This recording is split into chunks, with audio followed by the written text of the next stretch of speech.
नमस्ते प्यारे साथियों, आपका स्वागत है जहां हर कथा आपके दिल को छू जाती है और जीवन को एक नई दिशा दिखाती है।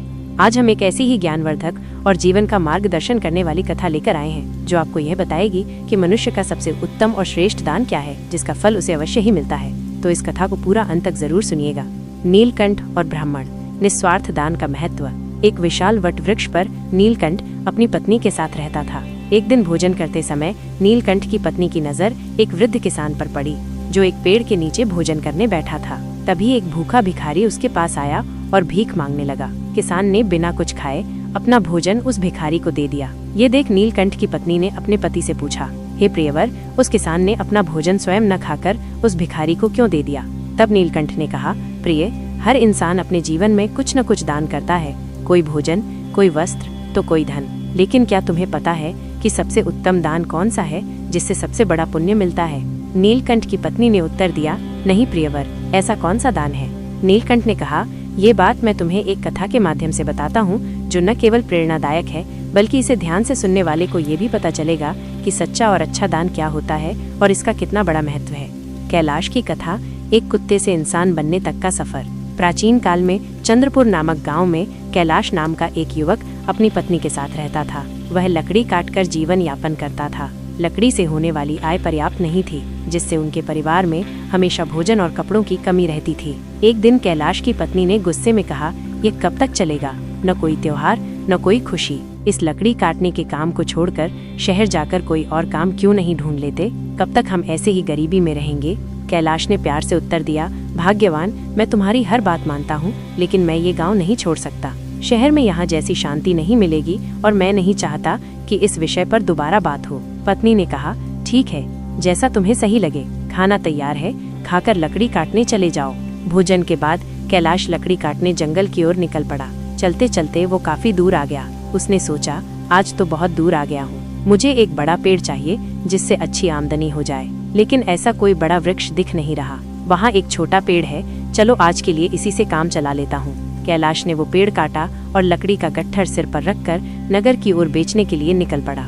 नगर पहुँचने पर उसने देखा कि कोई लकड़ी खरीदने वाला नहीं था। वो सोचने लगा, क्या मुझे ये सारी लकड़ियाँ वापस घर ले जानी पड़ेंगी? तभी रास्ते में एक पंडित ने उसे आवाज दी, सुनो लकड़ी बेचने वाले, इधर आओ, ये लकड़ियाँ कितने की हैं? कैलाश ने कहा, पंडित जी, आपको सारी लकड़ियाँ चाहिए या आधी? अगर सारी चाहिए तो कम दाम में दे दूंगा। पंडित ने कहा, मुझे सारी लकड़ियाँ चाहिए, लेकिन तुम्हारे बताए गए दाम पर नहीं, मैं सिर्फ अपने दाम पर ले सकता हूँ। कैलाश ने थके हुए स्वर में कहा, अरे तो फिर ये लकड़ियाँ बहुत सस्ती हो जाएंगी, लेकिन चलिए दे दीजिए, वैसे भी मैं थक चुका हूँ। पंडित ने 20 रुपए देते हुए कहा, ये लो और लकड़ियाँ यहाँ रख दो। वैसे तुम भूखे लग रहे हो, क्या कुछ खाना खाओगे? सब तैयार है, खाना खाकर ही जाना।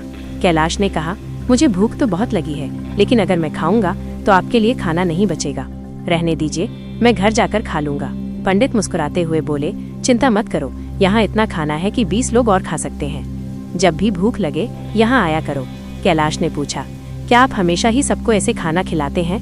पंडित ने उत्तर दिया, जब तक परमात्मा ने मुझ पर कृपा बना रखी है मैं ये करता रहूंगा, ये सब उनकी मर्जी है। कैलाश ने कहा, ठीक है, तो मैं आज खाना यहीं पर खाऊंगा। उस दिन कैलाश ने उस पंडित के घर भरपेट भोजन किया और धन्यवाद देते हुए बोला, पंडित जी, आप बहुत ही दयालु और नेक दिल इंसान हैं। ऐसा अच्छा काम करने में मैं आपकी मदद करना चाहता हूँ। अब से मैं लकड़ियाँ 20 रुपए में ही दिया करूँगा।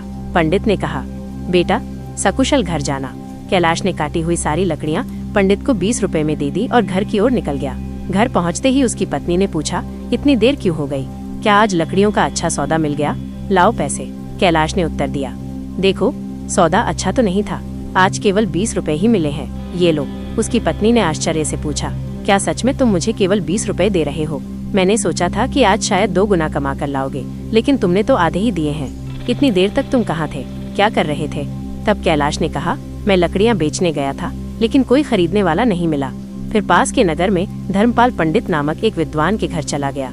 उनके यहाँ जो भी जाता है वे उसे प्यार से भोजन कराते हैं। ऐसे लोगों के लिए हमें कुछ करना चाहिए। उसकी पत्नी ने पूछा, हमेशा खाना खिलाते हैं? फिर तो वे बहुत अमीर होंगे, नहीं तो इतने लोगों को खाना कैसे खिलाते हैं? और तुमने उनकी मदद कैसे की? कैलाश ने कहा, वे उतने अमीर नहीं हैं जितना तुम सोच रही हो। वे एक अच्छी भावना रखते हैं और उस नगर के मंदिर के पुजारी हैं। वे अपनी मेहनत की कमाई से ही सबको खिलाते हैं। मैंने उनकी मदद के लिए कहा कि मैं उनके लिए हमेशा लकड़ियाँ 20 रुपए में ही काट कर दे दिया करूँगा। उसकी पत्नी ने कहा, क्या इतना काफ़ी है? अगर तुम 2 गट्ठर लकड़ी नहीं काट सकते तो हर दिन 20 रुपए में घर कैसे चलेगा, मुझे बताओ। कैलाश ने उत्तर दिया, मैं अपनी हर कोशिश करूँगा और जो भगवान की इच्छा होगी वो होगा। आज मैंने उनके घर खाना खाया है, एक दिन तुम्हें भी वहाँ ले चलूंगा। इसके बाद कैलाश ने हर दिन जलाऊ लकड़ी काटी और अपने वादे के मुताबिक पंडित को सिर्फ 20 रुपए में ही बेची। एक दिन पंडित भोजन करने बैठे ही थे कि बाहर से आवाज आई, पंडित महाराज लकड़ी लेकर आया हूँ, यहाँ आकर लकड़ियाँ ले लीजिए ताकि मैं जा सकूँ। पंडित ने बाहर आकर कहा, कैलाश मैं तुम्हें 20 रुपए नहीं दे सकता, तुम अपनी लकड़ियाँ वापस ले जाओ। कैलाश ने कहा, पैसे कल दे देना, लेकिन लकड़ियाँ यहीं छोड़ूंगा। मुझे बहुत भूख लगी है, क्या आप मुझे भोजन दे सकते हैं? वैसे भी आप सबको खिलाते हैं। पंडित ने मुस्कुराते हुए कहा, क्यों नहीं कैलाश, पहले अपने हाथ पैर धो लो, तब तक मैं भोजन की व्यवस्था करता हूँ। पंडित ने घर के अंदर जाकर अपनी पत्नी से ये बात कही। उसकी पत्नी बोली, आपने ऐसा वादा क्यों किया? हमारे घर में खाने के लिए कुछ भी नहीं बचा है सिवाय उस भोजन के जो मैंने अभी आपको परोसा है। पंडित की पत्नी बोली, इस समय हम कैलाश को कैसे खिलाएंगे? सारा खाना खत्म हो चुका है, क्या आपको ये नहीं पता? पंडित बोले, अरे इसमें कौन सी बड़ी बात हो गई, तुमने जो खाना परोसा है वो कैलाश के लिए पर्याप्त है। मैं सोच रहा हूँ कि आज उपवास कर लूंगा। पंडित की पत्नी बोली, मुझे बताओ तुम ऐसा कितनी बार करोगे? जब हमारे पास खुद के लिए भी पर्याप्त नहीं है तो दूसरों के लिए इतना सब क्यों करते हो? ये सब कहाँ से आएगा? पंडित बोले, ईश्वर सब कुछ देते हैं, पहले कैलाश को भोजन परोस दो। मित्रों, पंडित ऐसे ही लोगों को भोजन कराते थे, भले ही उनके पास स्वयं के लिए भी कुछ न हो। एक दिन कैलाश लकड़ी काटने जंगल गया। उसने सोचा, जंगल के किनारे के सारे सूखे पेड़ तो मैं पहले ही काट चुका हूँ, अब जो बचे हैं वे सब हरे पेड़ हैं। जंगल के अंदर जाना थोड़ा मुश्किल लग रहा है, मैं इससे पहले कभी इतना अंदर नहीं गया, यहाँ जंगली जानवर भी हो सकते हैं, अगर मुझे कुछ हो गया तो क्या होगा? ये सोचकर वो जंगल के भीतर डरते डरते चला गया। वह काफी दूर निकल गया, लेकिन कोई उपयुक्त पेड़ नहीं मिला। अचानक उसे एक बड़ा पेड़ दिखा। उसने सोचा, ये शाखा तो काफी मजबूत है, इसे काटूंगा तो 3 गट्ठर लकड़ी बन जाएंगे। पहले ही बहुत देर हो चुकी है। ये सोचकर कैलाश उस पेड़ पर चढ़ गया। वो उसी शाखा पर बैठ गया और उसी को काटने लगा। शाखा बहुत बड़ी थी, इसलिए कटने के बाद वो बगल के पेड़ और एक छोटे टीले के पास गिर गई। तभी अचानक वहाँ एक साधु प्रकट हुए और बोले, मेरी तपस्या किसने भंग की? लगता है ये तुम ही थे। साधु क्रोध से भर गए और बोले, मैं तुम्हें श्राप देता हूँ कि तुम कुत्ते बन जाओगे। कैलाश घबरा गया और बोला, महाराज मुझे माफ कर दीजिए, मुझे नहीं पता था कि आप यहाँ तपस्या कर रहे हैं। साधु बोले, मैं यहाँ वर्षों से तपस्या कर रहा हूँ, तुमने मेरी तपस्या तोड़ी है, इसलिए तुम इस पाप के भागीदार हो। कैलाश ने विनती की, महाराज मैं रोज लकड़ियाँ काटने आता हूँ और उन्हें बेचकर अपनी आजीविका चलाता हूँ, मैंने जानबूझकर ऐसा नहीं किया, कृपया इस श्राप को वापस ले लीजिए। ये सुनकर साधु का गुस्सा थोड़ा शांत हुआ। तब वे कैलाश से बोले, मैंने जो श्राप तुम्हें दिया है इसे वापस लेना संभव नहीं है, लेकिन एक उपाय है जिससे तुम इस श्राप से मुक्त हो सकते हो। कैलाश ने पूछा, कृपया मुझे उपाय बताइए महाराज, मैं इस श्राप से कैसे मुक्त हो सकता हूँ? साधु बोले, तुम ऐसे 2 लोगों को ढूंढो जो सबसे अच्छा दान करते हो। उनके भोजन के बाद बचा हुआ एक भी दाना खा लेने से तुम्हारे श्राप का असर धीरे धीरे समाप्त होने लगेगा। जब तुम पूरी तरह सफेद हो जाओगे तब इस श्राप से मुक्त हो जाओगे। कैलाश ने रोते हुए कहा, महाराज मैं अपनी पत्नी का सहारा हूँ, लकड़ियाँ बेचकर जो पैसे लाता हूँ उससे हमारा गुजारा होता है। अब मैं कुत्ता बन गया हूँ तो मेरा अब क्या होगा? साधु बोले, चिंता मत करो, ईश्वर मदद करेंगे। जब तुम्हारा श्राप टूटेगा तब तुम्हारा जीवन सुखी हो जाएगा, धन धान्य से भरा होगा और तुम्हें हर कष्ट से मुक्ति मिलेगी। ये कहते हुए साधु वहाँ से चले गए। कैलाश साधु के श्राप के कारण कुत्ते में बदल जाता है। इसके बाद कैलाश श्राप से छुटकारा पाने के लिए यात्रा पर निकल पड़ता है। वो सोचने लगता है, जैसा साधु ने कहा, मुझे सबसे अच्छा दान देने वाले कहाँ मिलेंगे? मेरी समझ में कुछ नहीं आ रहा। हाँ पंडित जी, वो बड़े ही उदार और नेक दिल व्यक्ति हैं। अब मैं सबसे पहले उन्हीं के पास जाता हूँ।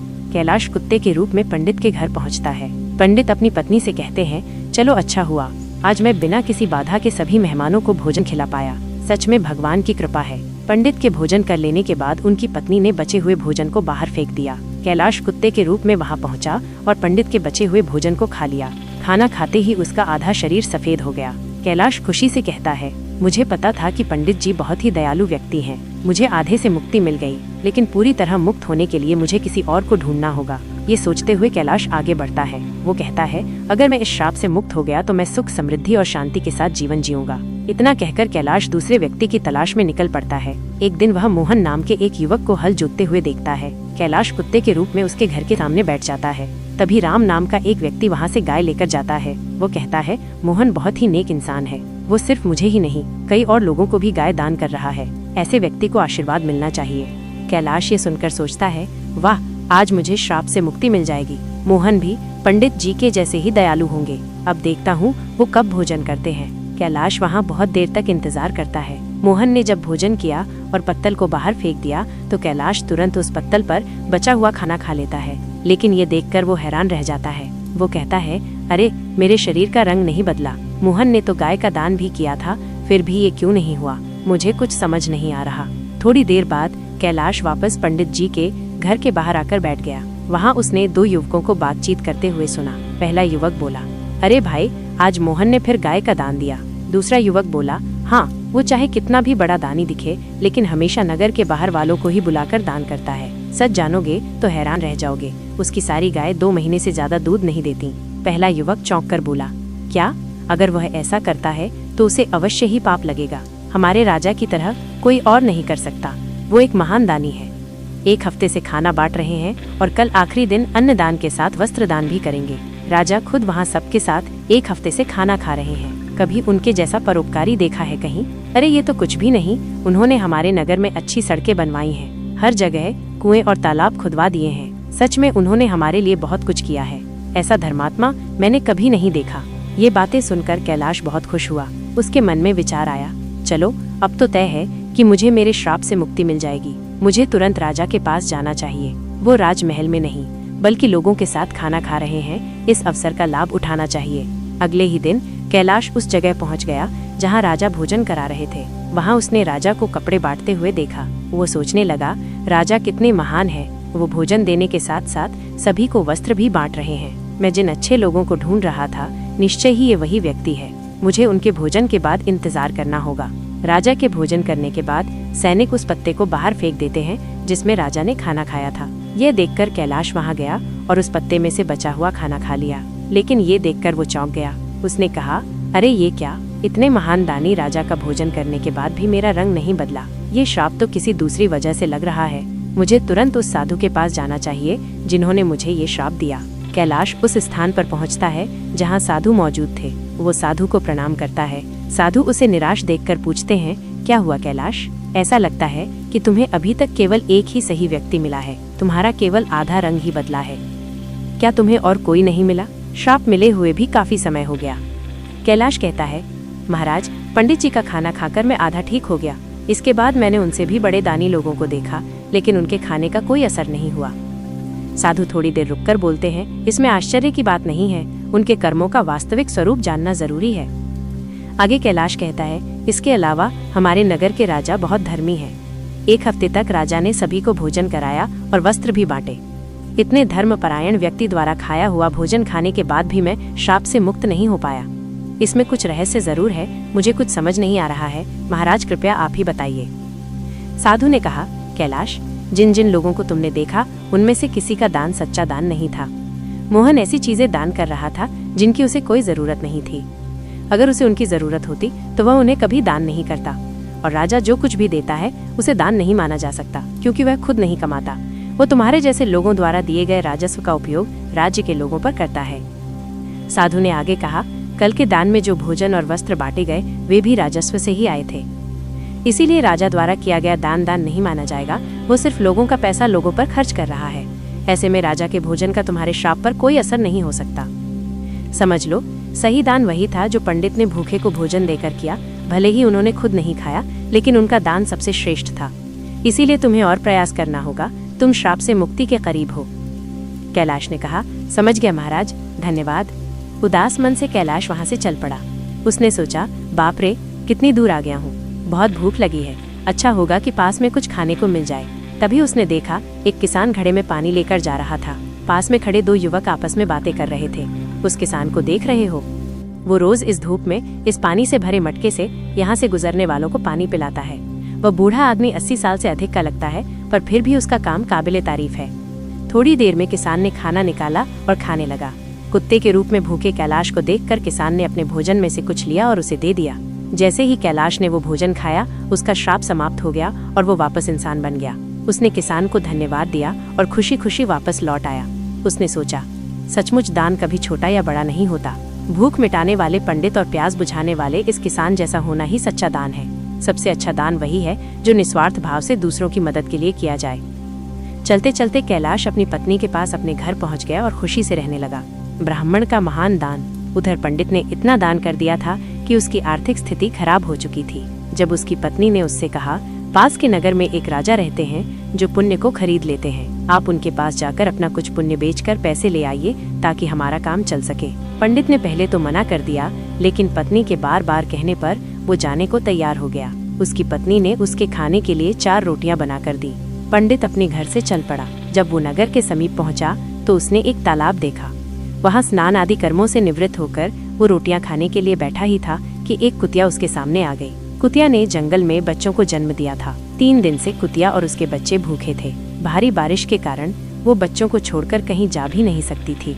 पंडित ने कुतिया को भूखा देखा तो अपने भोजन में से एक रोटी उसे दे दी। कुतिया ने रोटी खा ली। फिर उसने दूसरी रोटी दी जिसे कुतिया ने खा लिया। इस तरह पंडित ने एक एक करके अपनी 4 रोटियां कुतिया को खिला दी। कुतिया तृप्त हो गई, लेकिन पंडित खुद भूखा रह गया और वहाँ से राजा के महल को चल पड़ा। पंडित राजा के पास पहुँचा और कहा, मैं अपना पुण्य बेचना चाहता हूँ। राजा ने कहा, आप दोपहर के बाद आएं। राजा ने अपनी पत्नी से पूछा, एक पंडित विद्वान यहाँ आया है जो अपना पुण्य बेचना चाहता है। तुम्हारे अनुसार उसके पुण्य में से कौन सा पुण्य सबसे बड़ा है जिसे मैं खरीदूं? पत्नी ने कहा, जो आज उसने जंगल में 3 बच्चों वाली कुतिया को रोटी खिलाकर कमाया है वही पुण्य अच्छा है। पत्नी की यह बात सुनकर राजा पंडित के पास गया और बोला, आप कौन सा पुण्य मुझे देंगे? पंडित बोला, आप कौन सा पुण्य लेना चाहते हैं? राजा ने कहा, आज आपने जो यज्ञ किया है हम उसी का पुण्य लेना चाहेंगे। पंडित ने कहा, मैंने आज कोई यज्ञ नहीं किया, मेरे पास इतना धन ही नहीं है कि यज्ञ कर सकूं। राजा ने उत्तर दिया, आपने आज तालाब किनारे एक भूखी कुतिया को 4 रोटियां खिलाई हैं, हम वही पुण्य खरीदना चाहते हैं। पंडित ने पूछा, उस समय तो वहाँ कोई नहीं था, आपको कैसे पता चला? राजा ने कहा, मेरी पत्नी पतिव्रता है, उसी ने मुझे ये सब बातें बताई हैं। पंडित ने कहा, बहुत अच्छा, ले लीजिए, लेकिन इसका मूल्य क्या देंगे? राजा ने कहा, आपकी रोटियों जितने वजन की थी मैं उतने ही वजन के हीरे मोती तौल कर दूंगा। पंडित ने सहमति दे दी। राजा ने अंदाज से उतने ही वजन की 4 रोटियां बनवाईं। राजा ने रोटियों के वजन की बराबरी के लिए तराजू में हीरे और मोती रखवा दिए, लेकिन जितने भी रत्न रखे गए रोटी वाला पलड़ा ऊपर नहीं उठा। राजा ने कहा, और रत्न लेकर आओ। जब पंडित ने अपने पुण्य का ऐसा प्रभाव देखा तो उसकी आंखें खुल गईं। उसने कहा, राजा जी, मैं अभी यह पुण्य नहीं बेचूंगा। राजा बोला, जैसी आपकी इच्छा।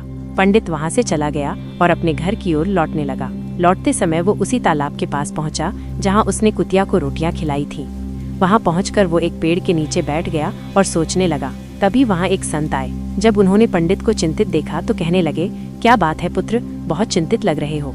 पंडित ने महात्मा को प्रणाम किया और सारी बात बताई। इस पर महात्मा बोले, पुत्र, तुमने उचित किया, पुण्य का सौदा नहीं किया जाता, वो तो स्वयं फलदायी होता है। जो मनुष्य जैसा कर्म करेगा समय आने पर उसका वैसा ही फल उसे मिलेगा।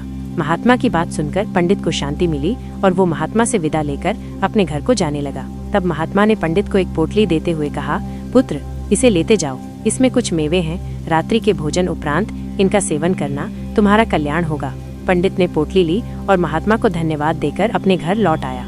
घर पहुंचकर पंडित ने भोजन किया और टहलने के लिए घर के बाहर चला गया। जब पंडित की पत्नी की नजर मेज पर रखी पोटली पर पड़ी तो उसके मन में पोटली खोलने की उत्सुकता होने लगी। उसने मेज से पोटली उठाई और उसे खोलकर देखने लगी। जब उसने पोटली खोली तो उसके आश्चर्य का ठिकाना नहीं था। पोटली में हीरे, पन्ने और माणिक चमक रहे थे। वो बेहद प्रसन्न हुई।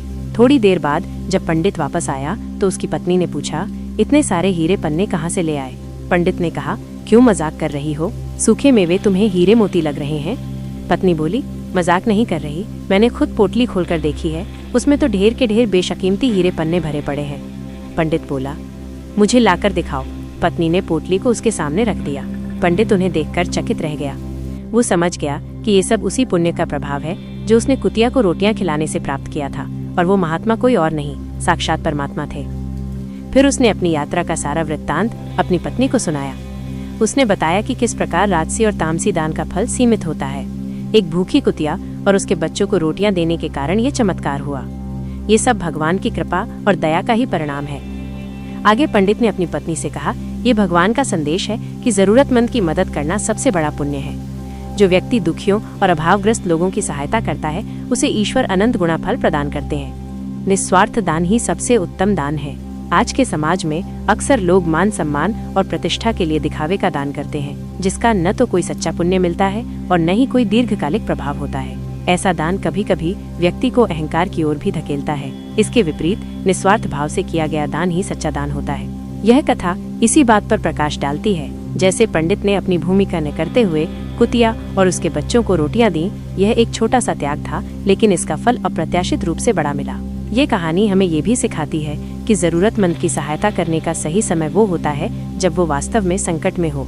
आपदा के समय दिया गया थोड़ा सा सहयोग भी अनमोल हो सकता है। यह न केवल प्राप्तकर्ता के जीवन में बदलाव लाता है, बल्कि देने वाले के जीवन में भी सकारात्मक परिवर्तन लाता है। जब कोई व्यक्ति त्याग की भावना से प्रेरित होकर दान करता है तो उसके भीतर से माया का मोह समाप्त हो जाता है। ये त्याग उसे अहंकार से मुक्त करता है और ईश्वर के करीब ले जाता है। इस कथा का केंद्रीय संदेश यही है कि सच्चा पुण्य त्याग और निस्वार्थ सेवा में निहित है। निस्वार्थ भाव से किया गया दान ही वास्तव में सच्चा और उत्तम दान है। हर इंसान को अपनी क्षमता के अनुसार दान पुण्य और जरूरतमंदों की मदद करने का प्रयास करना चाहिए। दरअसल जरूरतमंदों की सेवा करना ही सच्चा धर्म है। जिस प्रकार पक्षियों के पानी पीने से नदी का पानी कम नहीं होता, ठीक उसी प्रकार अपनी सामर्थ्य के अनुसार दान करने से धन कभी घटता नहीं है। हम आशा करते हैं कि यह कथा आपके हृदय को छू गई होगी और आपको दान का वास्तविक अर्थ समझ में आ गया होगा। यदि आपको यह कथा पसंद आई और आप ऐसे ही और प्रेरणादायक कहानियां सुनना चाहते हैं तो कृपया वीडियो को लाइक करें और चैनल को सब्सक्राइब करना न भूलें। साथ ही बेल आइकॉन भी दबा दें ताकि हमारी हर नई कथा सबसे पहले आप तक पहुंचे। आपके समर्थन के लिए हार्दिक धन्यवाद। मिलते हैं आपको एक और नई ज्ञानवर्धक कथा के साथ। हर हर महादेव।